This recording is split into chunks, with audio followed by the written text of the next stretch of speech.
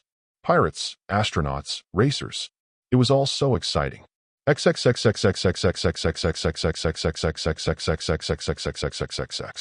Later that day, Alice and Fuku were in Fuku's room, brainstorming.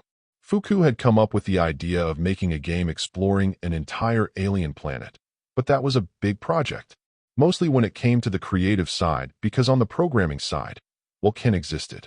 The shy girl had come up with many strange alien areas, but it wasn't nearly enough.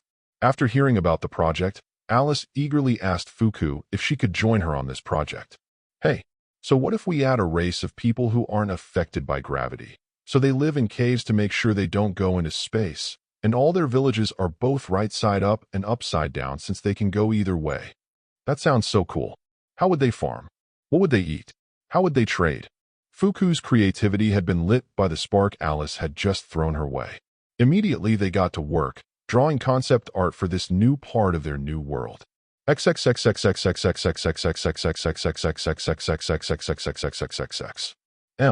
This is really good, Alice said as she and Mina enjoyed some natto outside. Finally, someone else with good taste. Mina said, overjoyed to see someone else enjoying natto. Everyone always called me a weirdo for liking this, but it's not my fault that I have better taste buds. Alice smiled a bit after hearing that, feeling a connection to her pink-skinned friend. Being weird isn't bad. Mommy said that some people can't understand that people like different things. Yup, and those people are the real losers, Mina said. Alice continued eating natto with Mina, with a strong smile on her face.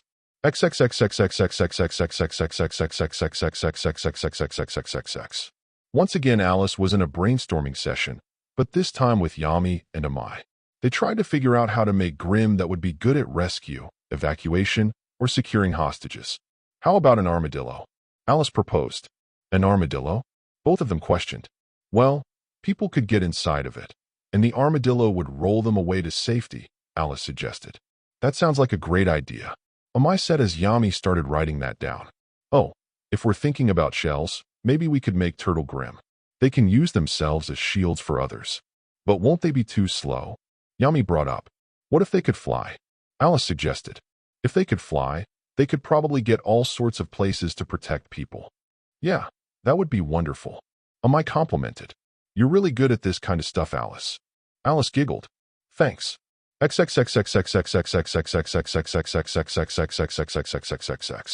A band? Alice asked. Yeah, a second band. Different from the one Sheena has. Kyoka said. Eri really wants to try singing, and Oki likes music too. So this would be good for him. Hanabi also agreed to be the drummer. So now they're just looking for a last member. Right now it's mostly just practicing since no one there has any experience with that stuff. But someday, it could be a real band. Okay, I guess I could give it a try. Alice said, trying new things is always fun. And I love music. And I love your attitude. Kyoka said, thanks a bunch, Alice.